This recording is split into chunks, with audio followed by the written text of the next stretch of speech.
Okay guys, how's it going? So I thought I'd introduce you to my new favourite G-Shock. And it's a metal. I kind of told myself I wasn't going to go down this metal route. I thought it was a bad idea. It ends up being lots of money, and I think for me, when the metal G-Shock started coming out, I had a bit of an issue with them. I thought the whole sort of luxury metal watch thing contradicted the whole G-Shock thing, because G-Shock thing has always been about, utility, toughness, wear it, get it, scratch it, beat it up, get it dirty, get it wet, all the rest of it. And then you have this sort of luxury metal thing, which, is still tough, obviously, but it can be scratched and it can be tarnished. And then you have this sort of bling factor, which seems to go against that. So I wasn't really for it when it first started. But now I've got one. My birthday's coming up, and my girlfriend asked me what I wanted, and I had a big long think, and I thought, I think I'm going to try a G-Shock metal. And I'm really glad I thought that, because now I've got one. I absolutely love it. I really, really do. It just seems to work. I don't know why it works, because it shouldn't, but it just seems to work. So obviously, if you think about the G-Shock square, I've got a bunch of different squares, and I love them.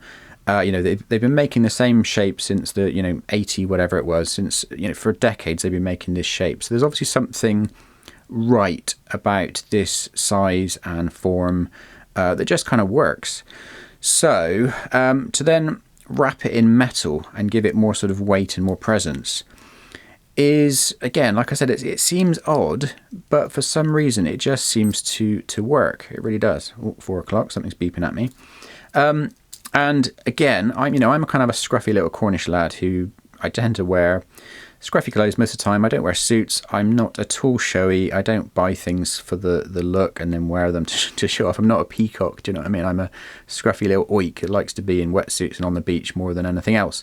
So I didn't think the gold was going to work. It just doesn't seem, it goes against me as a person. But when you actually get it in real life, it's nothing like what you thought it was going to be. It's nowhere near as sort of yellow and shiny as I thought it was going to be, even though it does, as you can tell, catch the light in quite a nice way. But I thought it was going to be more like, this is the reason why I've got this old Casio World Time. I thought it was going to be more along these lines. I know this is a very, very cheap Casio. Fun sort of, funky cheap Casio. But I thought the colour was going to be more sort of yellowy, like that. But then when you get it in the flesh, it's, as you can probably tell, it's almost like a kind of a slightly greeny yellow, and really quite subtle. So yeah, it's not what I expected. It's much more subtle, and I think it has, when you're wearing it on the wrist, it has much more in common with a sort of medium high-end SEIKO or something like that than it does a G-Shock, in terms of the brushed surfaces next to the sort of high polish. And the weight, and obviously the bracelet and all the rest of it. It has much more in common with something like that than it does a G-Shock. So yeah, it just works. It works in a way that you don't expect it to. Anyway, let's pop that back down there. And when in terms of comfort, like something like the 2100, the GA2100, this is a lot more comfortable to wear than that. It's much lighter. It's a bit slimmer. And you barely notice it on the wrist, whereas this you do notice it on the wrist. It's obviously a lot heavier. Put the weight over there somewhere. So in comfort, if you're going to be running or jogging with it, I probably wouldn't recommend a metal. That's not what it's for. Get something like this, or a standard, £40 G-Shock instead. It would do the job a lot better. Personally, my daily, beater watch is still the GBX 100 at the moment. Mainly because, hang on, let's just wait for that to focus. Go on, focus, there we go. Mainly because I use the tide functionality, and also the like sunrise and sunset. I use that quite a lot. As you can tell, this watch has had a real old beating by me, because it goes on the beach and mountain biking, all sorts of things quite a lot. That is my daily beater. It's not quite as comfortable as a standard G-Shock, but I just really do use the especially the tide feature. They've really got that right with the little icon over to the right there, which tells you how big the tide is, and then the icon which tells you how whether the tide's on the push or high or low, whatever. They just got that one right in terms of functionality. It really does work quite well, and I use that as my daily beater. I won't be using this one in that way. I really will be using this as a sort of a special sort of special occasion watch, or just when you want something a bit different. And you can wear it every day because it is very comfortable. It's just quite a lot heavier than a standard G-Shock. That's the only reason it's not as comfortable. The bracelet is in fact really quite comfortable.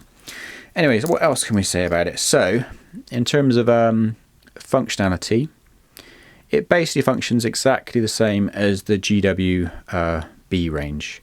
So I've done a big in-depth video on that, which shows you how the app works and goes over all the functionality. So I'm not going to sort of repeat myself on that. I think that video had like 500,000 views or something. So obviously I did a fairly good job on breaking down the features of this module. It's not exactly the same module. This is technically the 3459. Yeah, 34559, and then GW has 3461, but they essentially do the same job, but this has a slightly crisper display, slightly more contrast display. I think, correct me if I'm wrong, but I think that's the only difference. But I'll just quickly go over it. So it has Bluetooth, so you can obviously link it with your phone. You can do find my phone, so if you lose your phone, you can use a watch to activate your phone to ring. You can use it to sync up to your zone. So if you're traveling around a lot, it always syncs up to the local area, and setting it all up is very, very easy. The app is actually really quite good. The app for this range, the GW-B and the GMW range of modules, the app's much better from this than what it is for the GBX, by the way. The app for that isn't as good. So it is a really good app. And yeah, so you have auto light, so the light will turn on when it's dark and you turn your wrist towards you. It has solar. You have the whole brickwork pattern here, which is a nod to the classic G-Shocks. That is the solar panel section of this watch. So essentially, you never need to charge it and never need to change the battery. I think it's a 22-month. If you just put it in a drawer and it's fully charged, it will last 22 months. So as long as it's exposed to daylight every now and again, it should just work forever. You've also got multiband 6 atomic time. So if you're in the area that's covered by the radio multiband 6 thingy, whatever it is, it will sync up to that every night and it will be bang on accurate every single day.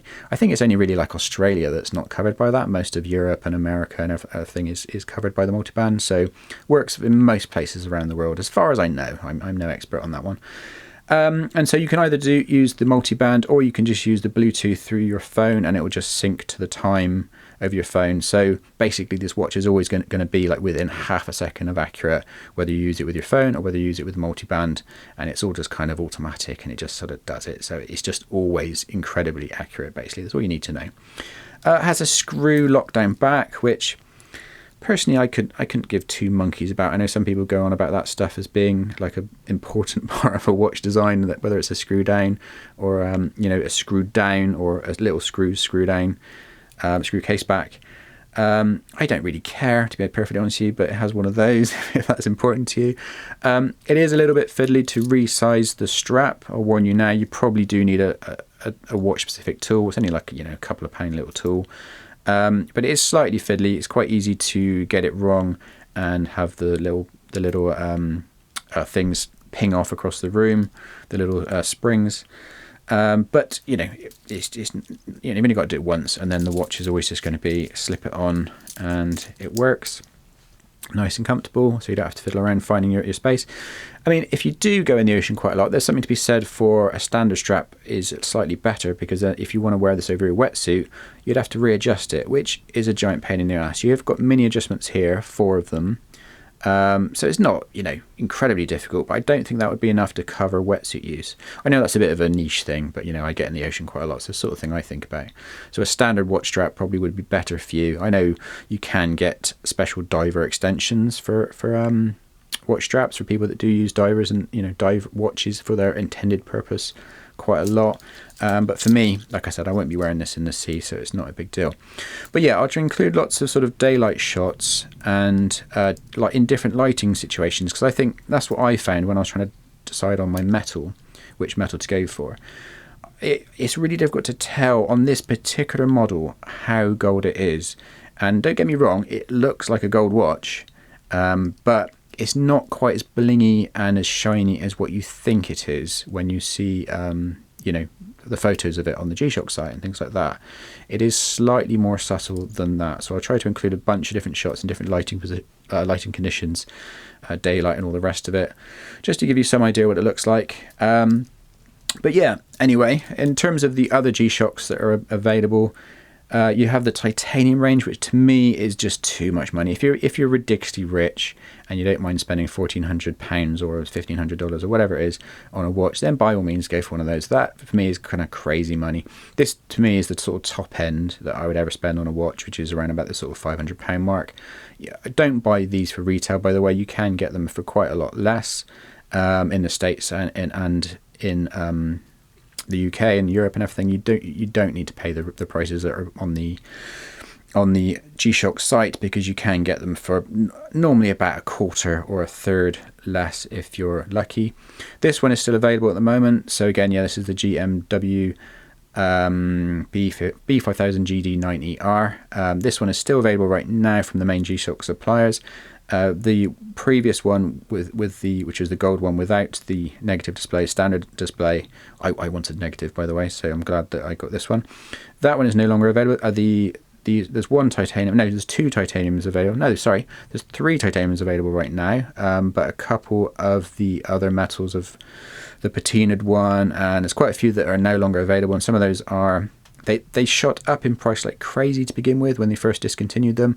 Now they've kind of settled down again. I think just to give you some general sort of advice, if you are going to buy a standard metal G-Shock, as long as you're not spending much more than about $400-ish, I reckon you've got something that will probably hold its price pretty well. I'm no expert on sort of buying and selling, but I studied the market a little bit before I bought this one, trying to decide, am I buying at the top of the game, at the bottom of the game? I got a feeling they're going to discontinue this one fairly soon, and I don't think it's going to shoot up in value, because people have they've had that bubble already, and they've cottoned on to the fact that they just keep releasing new metal ones. So I don't think it's going to shoot up in price, but I also don't think it's going to drop a lot. So I think it will hold its value as long as you keep it in fairly good nick. There will be a few models that will be really sought after. It's really hard to tell what. I think the patinaed one of the original patinaed ones, the one that looks like it's been sort of in a washing machine, kind of like stone washed, the very sort of muted metal one, I think that's probably going to be one of the most popular ones that's going to really hold its value for a long time. It's hard to tell. It's trading for silly money at the moment, but yeah, it's really hard to tell what the market's going to do. But for me, I do think this is going to be a real classic, because it's, like I said, it doesn't make much sense on paper, a gold blingy shiny G-Shock metal, but when you put it on the wrist and when you see it in person, it is a bit of a sort of it just wins you over. It does win you over, and yeah, I'm very glad that I went for this one in the end, and I think this would be my choice. Even if I had the choice of any of them, I'm pretty sure this would be the one I would now go for, and possibly the patina, and if I was like stupid rich, a titanium. But anyway, there you go. I just thought I'd share this with you. Like I said, this is at the moment my new favourite G-Shock. Is it the best thing ever? No. It has flaws, and it probably will get marked up, but yeah, I do really like it, and I just wanted to share my enthusiasm for it. And yeah, it's hardly going to be a video that gets loads of views, because this watch has been out for quite a while and people always jump on the bandwagon with new things, but this is new to me and I really, really like it. And yeah, let me know your thoughts. Is gold too much bling? I still have doubts. in the back of my mind, but then I wear it, I change my mind straight away, because I just like it. Anyway, guys, I thought I'd share that, my new favourite G-Shock. Peace out, and yeah, I'll catch you next time. Cheers, guys.